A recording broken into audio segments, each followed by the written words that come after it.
Bom dia, meus irmãos, minhas irmãs. Graça e paz da parte de Deus, nosso Pai, e de Jesus Cristo, nosso Senhor. Nós queremos convidar todos vocês para abrirem a sua Bíblia no Salmo de número 34.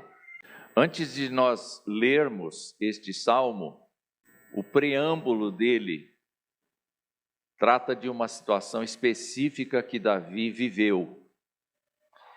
Salmo de Davi, quando se fingiu de louco na presença de Abimeleque, e por este expulso, ele se foi.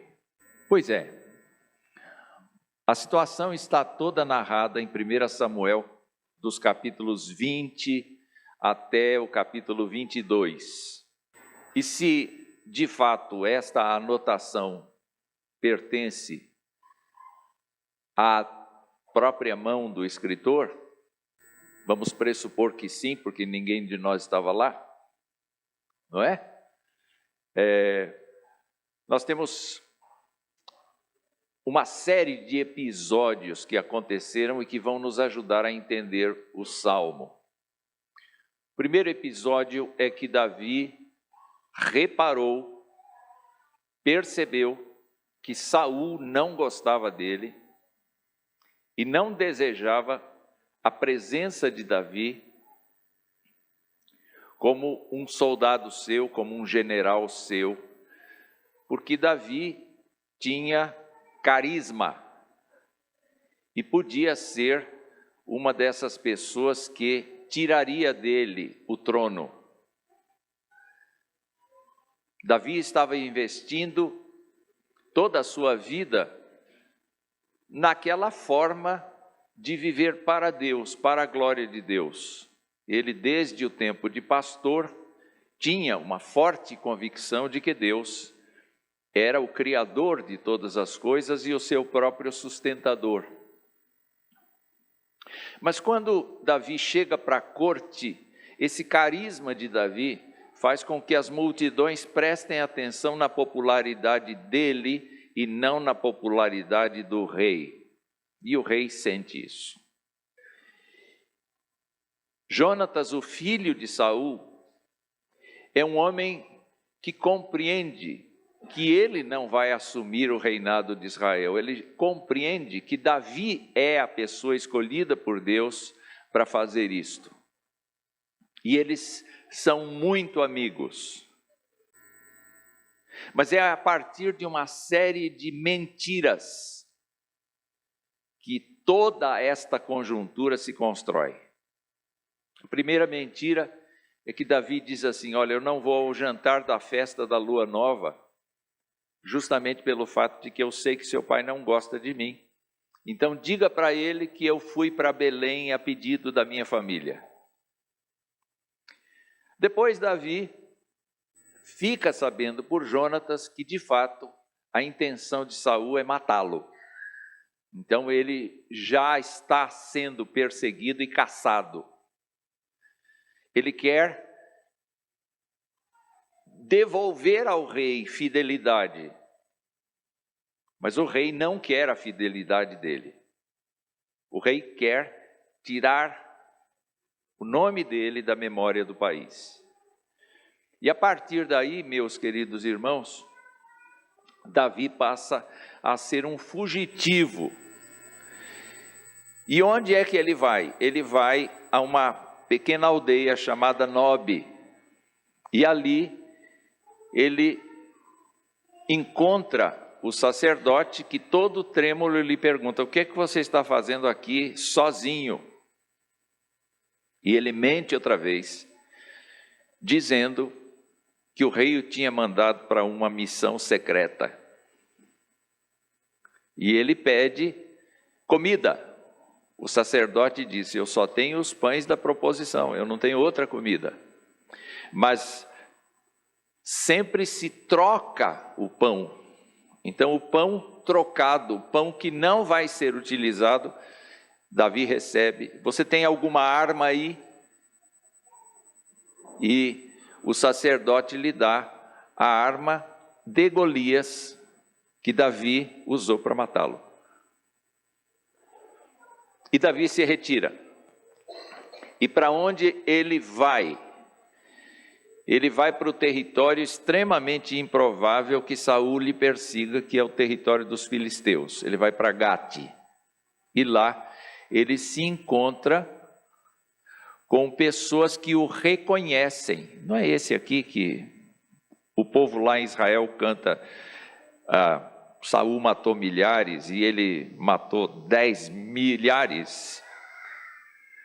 Não é esse que está com a espada de Golias na mão, o nosso principal ídolo, o nosso herói nacional? Então, para sobreviver, Davi começa a rabiscar as portas, a arranhar as portas com as suas unhas. E Davi começa a babar e deixar escorrer a saliva por sua barba. E se passa por louco. E o rei, então, diz assim: eu já tenho tantos aqui, vocês vêm me trazer mais um? O disfarce foi suficiente, mas não deixou de ser uma mentira também. O disfarce foi suficiente para que Davi fosse liberado, e Davi saiu dali e foi para a caverna de Adulão. Provavelmente foi ali que Davi escreveu este salmo. Eu não consigo justificar as ações de Davi. Eu não consigo. Eu não sei o que nós faríamos se nós estivéssemos na situação de Davi. Se alguém nos perseguisse até a morte. Se alguém quisesse acabar com a nossa vida, o que é que nós faríamos? Mas o que eu sei é que a despeito destas atitudes que, olhando de fora, nos parecem reprováveis, Davi reconhece que em todas essas situações, quem estava cuidando dele era Deus. Mentir não justifica, meus irmãos. Mentir não justifica. É por isso que a misericórdia de Deus deve ser exaltada aqui. E eu queria que vocês olhassem, não para o Davi, mas para a misericórdia de Deus sobre Davi, porque Deus não deixou de cumprir todos os seus propósitos na vida dele, e a despeito da nossa condição de pessoas falíveis, de pessoas com uma forte tendência interna para tentar sobreviver mediante as nossas falcatruas, Deus usa de misericórdia para conosco. Eu sei disso, porque eu vivi isso. Eu sei disso, porque o povo de Deus muitas vezes vive isto. Mas a misericórdia do Senhor é muito grande. O que a gente aproveita do Salmo então? O Salmo é lindíssimo, o Salmo é maravilhoso. O Salmo foi utilizado especialmente pelo apóstolo Pedro várias vezes nas suas cartas. O Salmo nos leva a pensar de maneira reta. Provavelmente, quando Davi escreveu isto, inspirado pelo Espírito Santo, ele já tinha se arrependido muito das suas coisas. Quando o rei soube, é um detalhe que eu tinha esquecido, quando o rei soube que o sacerdote tinha ajudado Davi, ele matou o sacerdote, mandou matar o sacerdote e toda a sua família. Foram 85 sacerdotes mortos, mulheres, crianças e o gado, tudo ali em Nob foi executado.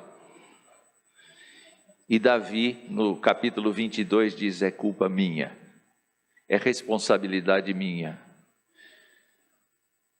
Então, quando Davi escreve este salmo, na verdade ele já está ciente de toda a sua responsabilidade, de toda a sua fraqueza diante de Deus.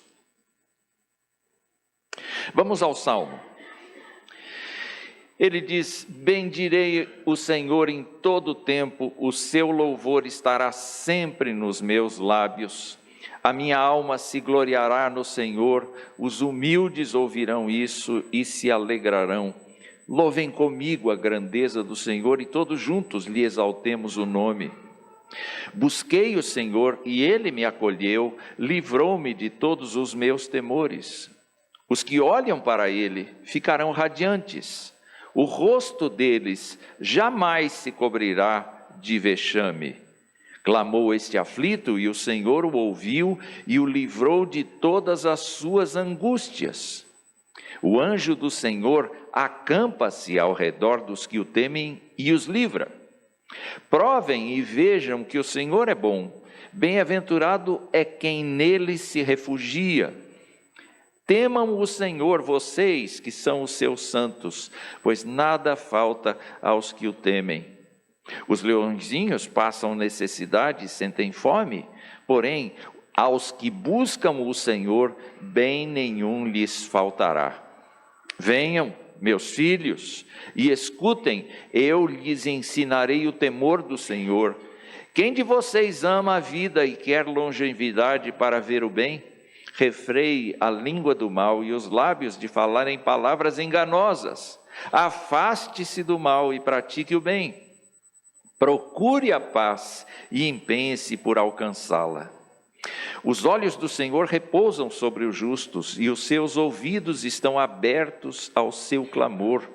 O rosto do Senhor está contra os que praticam o mal, para extirpar da terra a memória deles. Clamam os justos e o Senhor os escuta e os livra de todas as suas angústias. Perto está o Senhor dos que têm o coração quebrantado. Ele salva os de espírito oprimido. Muitas são as aflições do justo, mas o Senhor de todas o livra. Preserva-lhe todos os ossos, nenhum deles sequer será quebrado. A desgraça matará o ímpio, e os que odeiam o justo serão condenados. O Senhor resgata a alma dos seus servos, e dos que nele confiam, nenhum será condenado. Pois é, o Salmo 34 é um acróstico. Todas as letras do alfabeto, exceto Vav, a última letra, ou quase a última letra, está faltando aí. Só essa letra está faltando. Uma letra é repetida. Mas é um convite muito pertinente para as pessoas buscarem a misericórdia de Deus a despeito da sua fragilidade. Então o Salmo começa convidando, ou melhor, expondo a alegria que Davi tem por ter sido livrado da maldade, livrado da situação que estava. E ele vai dizer assim, nos versos 1 e 2, eu vou bendizer o Senhor em todo o tempo. Especialmente para o crente isso é importante. É entender que um crente, a partir do instante em que confessa Jesus Cristo como Senhor e Salvador, não deve parar, não deve interromper a exaltação do Senhor por conta da sua própria salvação. Deus te livrou não de Saul, Deus não te livrou de Abimeleque, Deus te livrou do inferno. Deus te livrou da condenação eterna. Deus perdoou você, Deus anulou aquela cédula de condenação que havia sobre a sua vida. Se Ele te levar, e você confessando a Jesus como seu Senhor e Salvador, se Ele te levar neste momento, se você cair duro aqui, ou cair dura aqui, neste momento, o Senhor toma a sua vida para si. O Senhor te chama para a sua presença. o Senhor te segura pela mão, e você não estará alijado da sua graça, alijado da misericórdia do Senhor. É por isso que o Salmo vai dizer que Davi bendiz o Senhor em todo o tempo. Paulo dizia assim: em todas as coisas vocês deem graça, em tudo dai graças. E ele também diz que quando a gente estiver numa situação aflitiva, nós devemos colocar em oração e súplica e com ações de graças diante de Deus, que remove a nossa ansiedade e substitui a nossa ansiedade pela paz dele. O apóstolo Pedro exorta os crentes a pensarem que nós devemos lançar sobre ele toda a nossa ansiedade, porque ele tem cuidado de nós. O que Davi está fazendo aqui é dizer: eu vou bendizer o Senhor em todo o tempo, e o seu louvor estará sempre nos meus lábios, e a minha alma vai se gloriar em Deus, não nas minhas estratégias. As estratégias de Davi foram fatais, foram ruins, maltrataram muita gente. Mas quando ele se deixa levar pelo caminho que o Senhor traça, pelas providências que o Senhor toma, Davi então vai dizer: a minha alma se gloriará no Senhor. E só vai entender isso a pessoa quebrantada, a pessoa humilde, a pessoa que reconhece que Deus é seu Senhor, que Deus é seu Salvador. Os soberbos, aqueles que evitam buscar a Deus, são pessoas que traçam seu próprio caminho, sua própria estratégia, e no fim do Salmo nós vamos ver que essas pessoas vão se dar muito mal. Muito mal.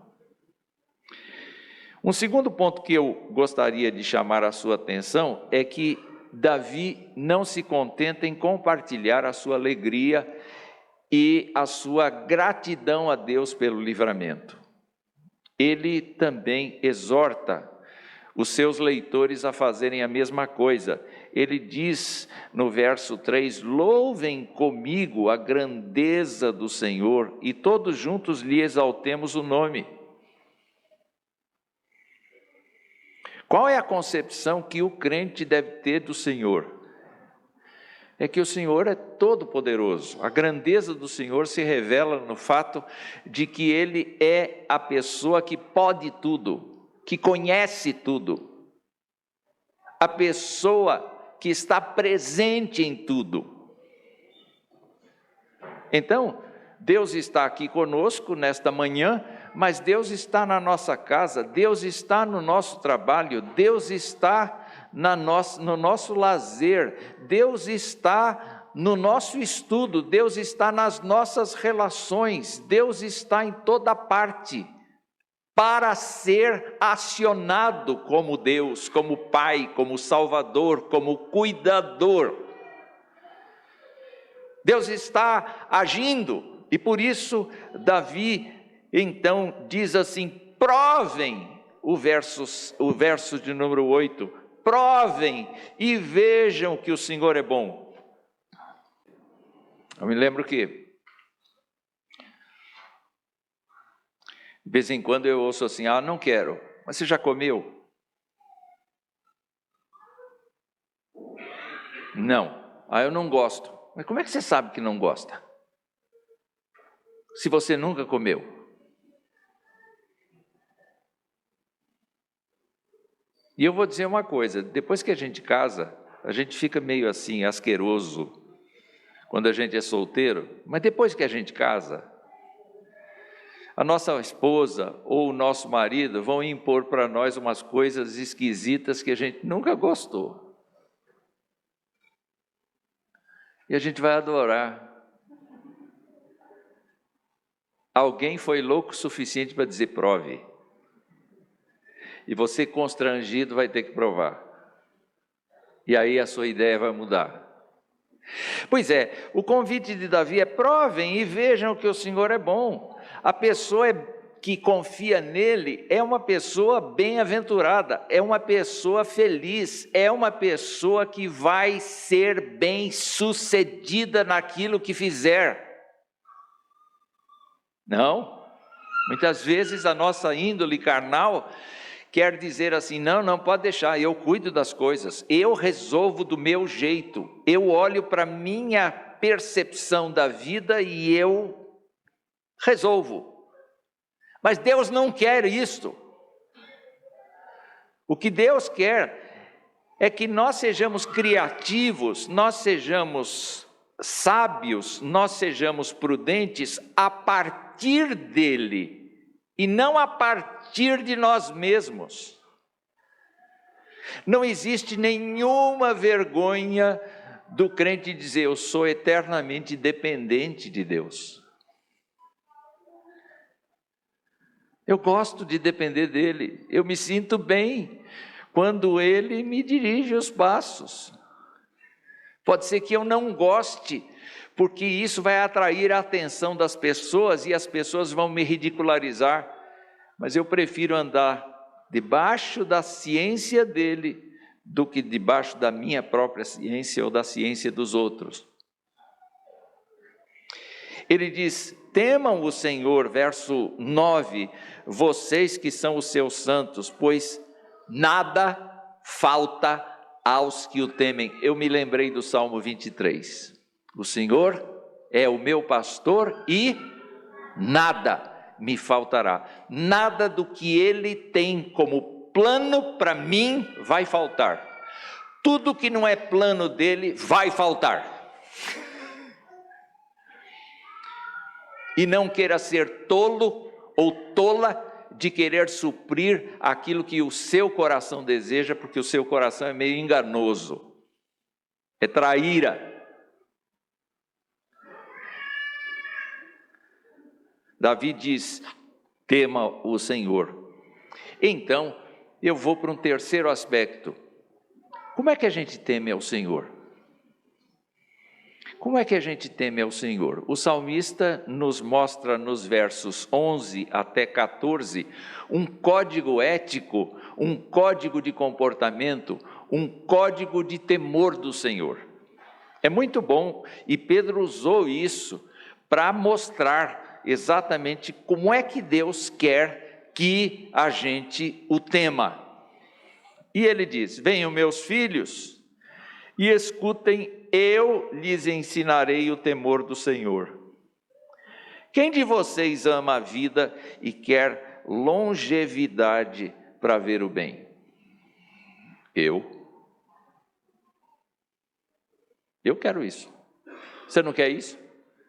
Você não quer vida longa para ver coisas boas? Você não quer vida longa para ver as coisas acontecerem na sua vida, na vida dos seus familiares? Eu sou avô. E o primeiro expediente da minha oração está focado nos meus filhos e está focado nas minhas crianças, nos meus netos. Por quê? Eu quero que os meus netos sejam abençoados como eu fui. A educação deles já não depende mais de mim, depende dos meus filhos. Mas eu quero ver isso acontecendo. O que é que eu, avô, devo fazer? Pastor, não dá para fazer mais nada, agora está na mão dos filhos, isso é problema deles e tal, etc. Tem avô que não se conforma, né? E quer interferir constantemente na educação dos netos. Não faça isso, não. Você bateu cabeça para educar os seus filhos, deixa os seus filhos bater cabeça para educar os seus netos. Entretanto, queridos irmãos, a gente tem um ministério da oração, a gente tem um ministério de querer ver o bem acontecendo dos nossos netos, dos nossos bisnetos, serem protegidos no meio deste mundo hostil. A gente não tem sede disso? A gente tem sede disso. Então ele diz assim, refreia a língua do mal. Então esse é um recado para os avós, para os pais, para os filhos, para quem teme ao Senhor. Você quer temer o Senhor? começa a ter uma palavra temperada com sal, como diz o Novo Testamento. Começa a ter uma palavra de paciência, começa a ter uma palavra de edificação. Não faz fofoca, não. Não faz fake news, não. Não comenta da vida do outro, não. Procura encontrar o melhor das pessoas. Já contei isso aqui, conto de novo. Estávamos numa reunião de presbitério. E um dos pastores falando mal do outro sem parar. Aí chega o tio da Maria Alice. Vocês conhecem a Maria Alice? Abimael Campos Vieira. Ele era um velho pastor experiente. Aí o meu fofoqueiro colega chama o reverendo Abimael e diz assim: mas vem cá, reverendo, vamos falar aqui do fulano de tal. E antes que o homem continuasse, o reverendo Abimael disse assim: homem bom, né? Cheio da graça de Deus, prega o evangelho como ninguém, gosta das ovelhas. O que você ia falar dele? Nada não. Você está entendendo?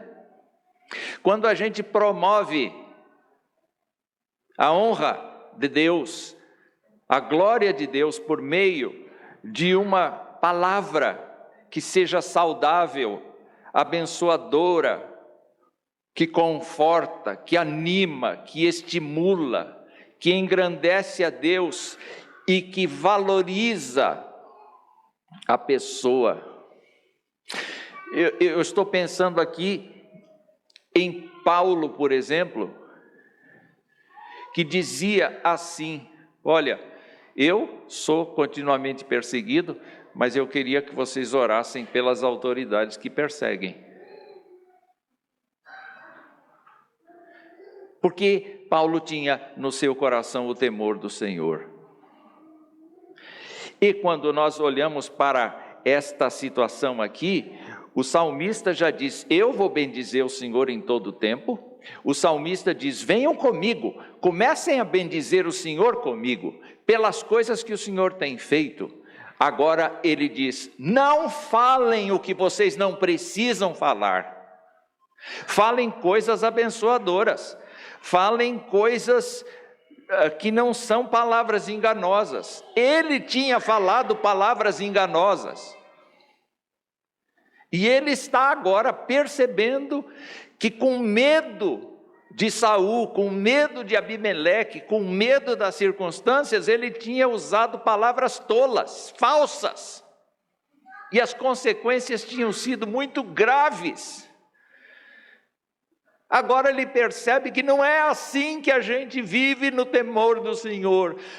Custe o que custar, a nossa boca deve falar do que o coração está cheio. E se o nosso coração está cheio da graça do Senhor, nós vamos abençoar os outros. As pessoas vão notar que nós somos pessoas, como o texto diz, com o rosto resplandecente da graça de Deus. E ele ainda diz: afaste-se do mal e pratique o bem, procure a paz e empenhe-se por alcançá-la.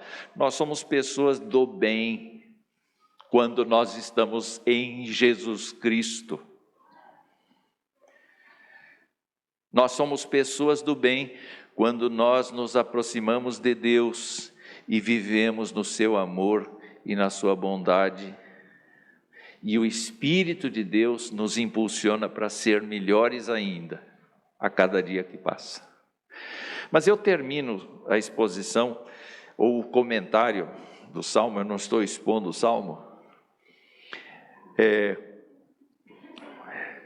olhando para o final do Salmo especialmente, e contrastando o cuidado de Deus com o seu povo e com os inimigos dele.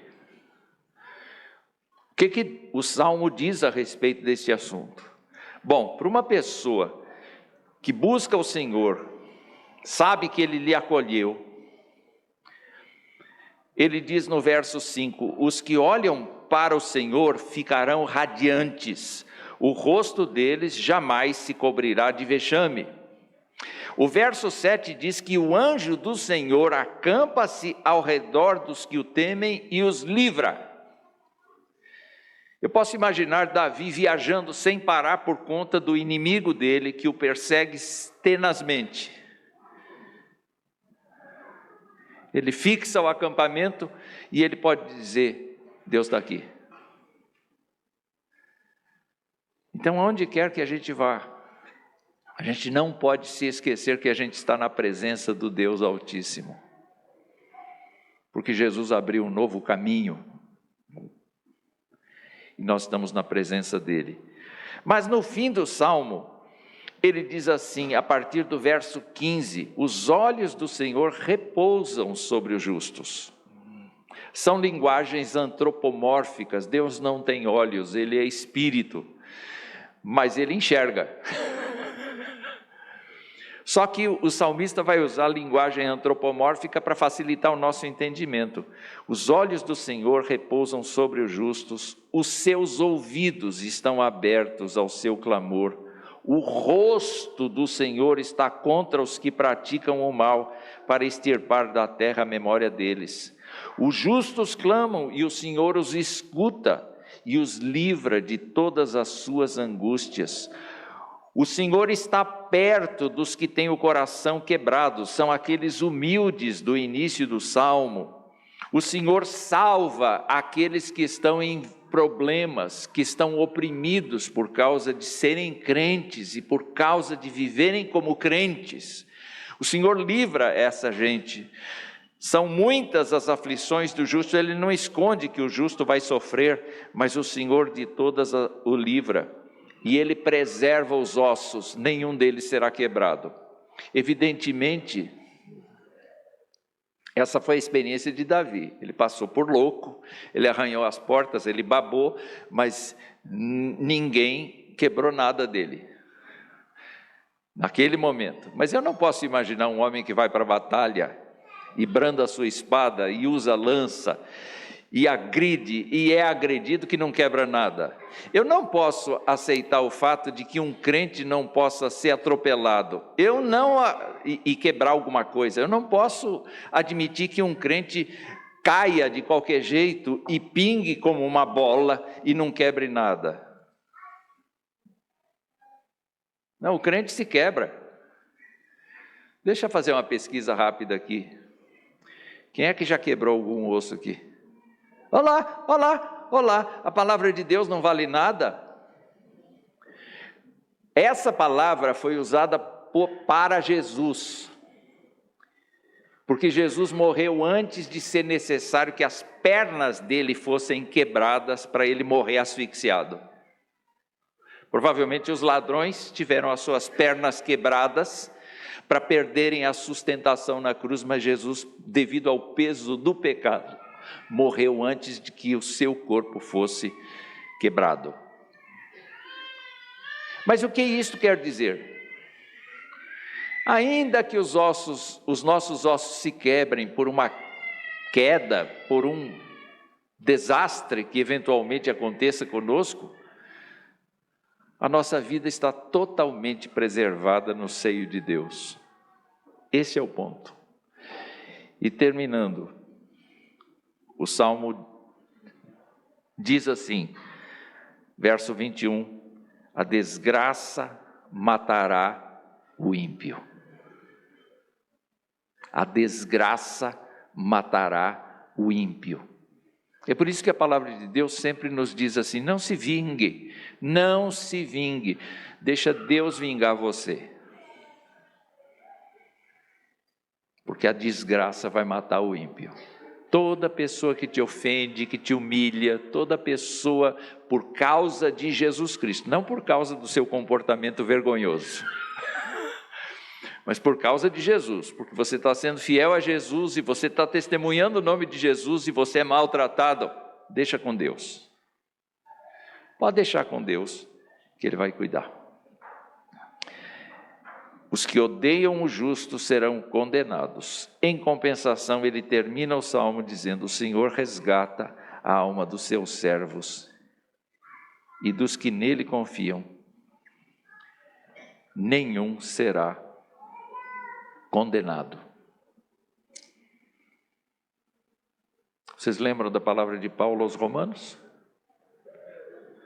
Quando ele fala lá no capítulo 8, logo no comecinho do capítulo,